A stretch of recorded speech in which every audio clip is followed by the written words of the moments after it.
Halo teman-teman, kembali lagi bersama saya di sini Irgi Ahmad Fahrezi, mahasiswa Fakultas Vokasi, jurusan Teknologi Rekayasa Pembangkit Energi dengan NIM 240934705511.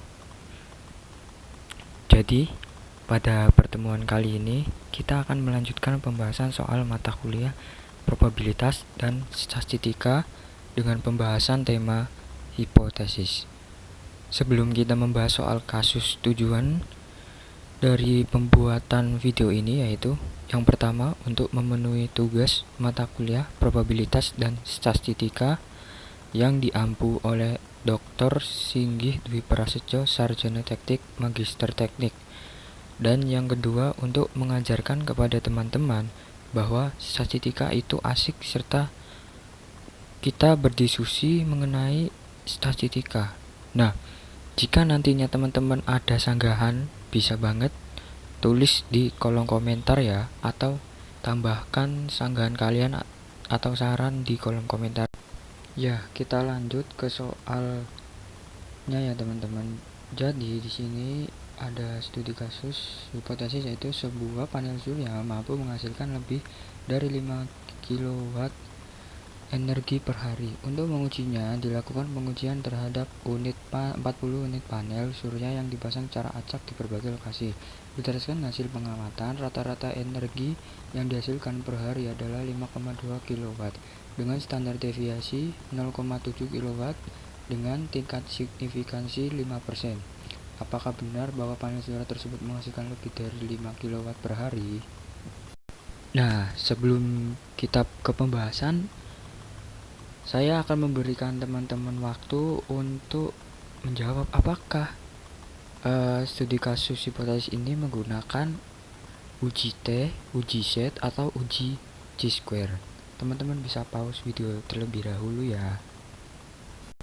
Ya, benar sekali teman-teman. Di sini itu menggunakan uji T, teman-teman. Karena apa?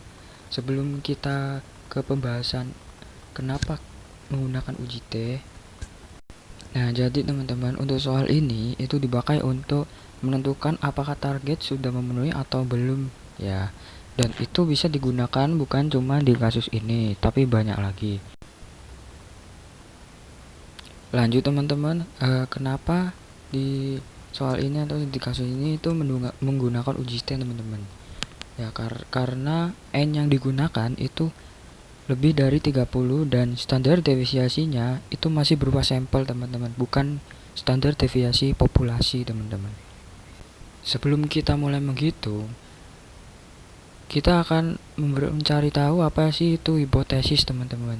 Jadi di sini yaitu hipotesis adalah kesimpulan sementara yang didasarkan pada observasi dan data yang tersedia yang digunakan sebagai dasar untuk menguji suatu fenomena. Kemudian hipotesis itu memiliki dua bahan uji, yaitu yang pertama hipotesis nol dan hipotesis alternatif. Teman-teman bisa baca di video kali ini, teman-teman bisa pause terlebih dahulu. Kurang lebihnya hipotesis nol merupakan suatu hipotesis yang akan diuji nantinya akan diterima atau ditolak, tergantung pada hasil. Kemudian untuk hipotesis alternatif merupakan hipotesis tandingan atau alternatif apabila hipotesis nol itu ditolak. Lanjut ke soal pembahasannya ya teman-teman. Jadi kira-kira nih teman-teman tahu gak sih bagaimana mengerjakan soal tersebut atau di layar ini? Coba teman-teman bisa pause terlebih dahulu dan coba untuk mengerjakan. Dan jika teman-teman memiliki cara lain, boleh ditulis di kolom komentar. Nah, jadi yang pertama teman-teman, kita cari tahu H1-nya dulu. H1-nya yaitu lebih dari 5 kW. Maka mu-nya H1 itu lebih dari 5 kW per hari, dan H0-nya itu mu kurang dari sama dengan 5 kW per hari. Kemudian alfanya 0,05. Kemudian untuk standar deviasinya itu 0,7. Kemudian karena kita menggunakan uji T, maka T sama dengan X, itu X bar ya teman-teman, maaf, kurangi mu 0 per standar deviasi sampel per akar N. Tinggal dimasukkan nilainya dan akan ditemukan nilai yaitu yang mendekati 1,81 teman-teman. Nah, kita sudah menemukan T hitungnya teman-teman. Kemudian untuk kita mencari T kritisnya, yaitu kita dapat mencari DF-nya terlebih dahulu, yaitu N dikurangi 1 sama dengan 39.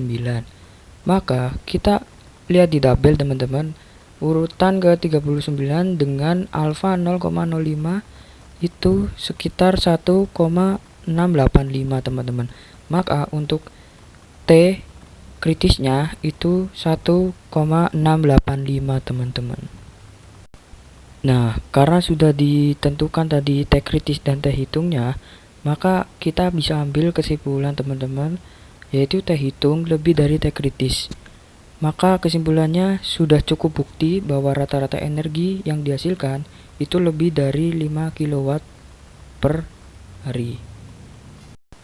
Dan di sini kita dapat menemukan grafik hipotesisnya, yaitu seperti ini teman-teman. Grafik hipotesisnya dia sebelah kanan teman-teman.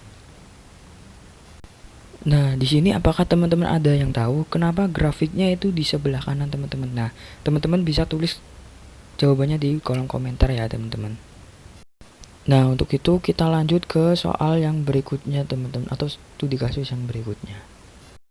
Nah, untuk soal yang berikutnya teman-teman, yaitu sebuah generator pembangkit listrik dirancang untuk menghasilkan minimal 250 kW per hari. Dilakukan pengujian terhadap 25 unit generator yang ada di unit PLTA. Rata-rata energi yang dihasilkan per hari adalah 249,2 kW. Serta standar deviasi energi adalah 4 kW dengan tingkat signifikansi yang digunakan adalah 5%. Apakah generator menghasilkan kurang dari 25 kW per hari? Nah, teman-teman, di sini kita tahu bahwa standar deviasi energinya yaitu 4 kW. Kemudian signifikansinya yang digunakan yaitu 5%. Teman-teman bisa pause terlebih dahulu video ini dan teman-teman bisa coba mengerjakan terlebih dahulu sebelum saya membahas dan mengerjakan soal ini. Baik teman-teman, kita lanjutkan ke perhitungan soalnya.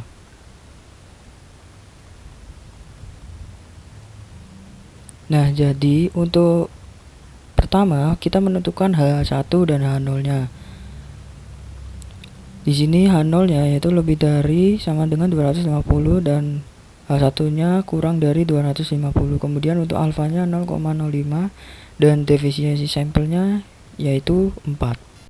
Nah, karena di sini menggunakan uji T, kita menggunakan cara seperti yang tadi teman-teman. Kita tinggal memasukkan nilai-nilai, kemudian ditemukan T hitung sama dengan -1. Setelah kita menemukan T hitung, maka kita akan mencari T kritisnya teman-teman. T kritis sama dengan TF sama dengan 25 kurangi 1 sama dengan 24. Nah, untuk T kritisnya kita lihat di angka 24 dan didapatkan -1,711 teman-teman. Kemudian kita masuk ke kesimpulan teman-teman.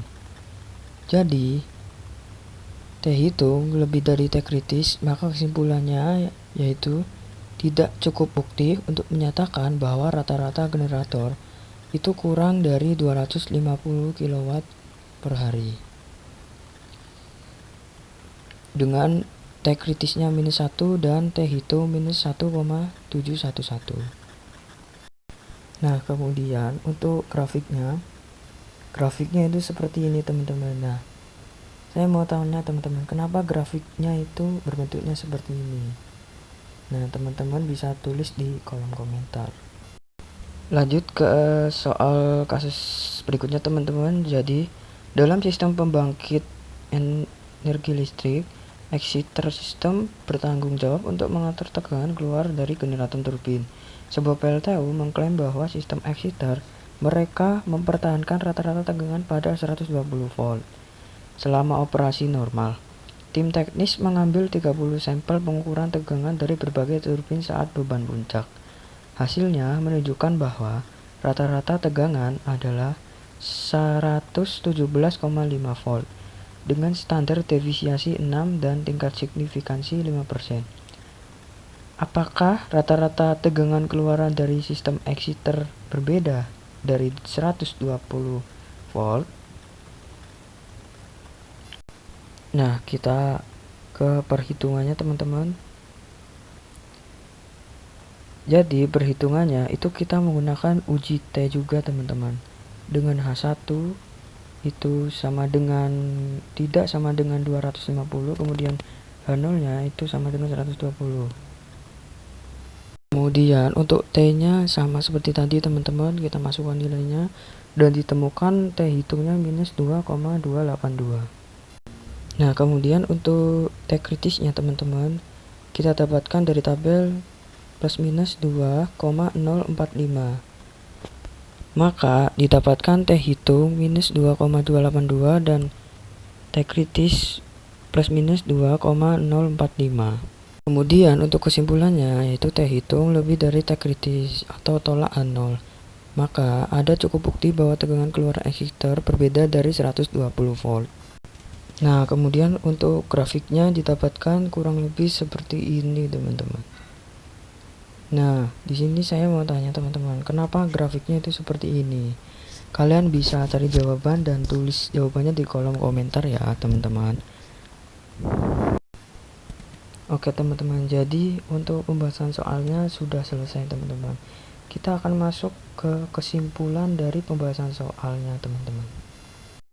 Nah, jadi untuk soal yang sudah kita kerjakan tadi teman-teman merupakan soal uji. Yang pertama uji satu arah ke kanan, kemudian uji satu arah ke kiri, kemudian uji dua arah.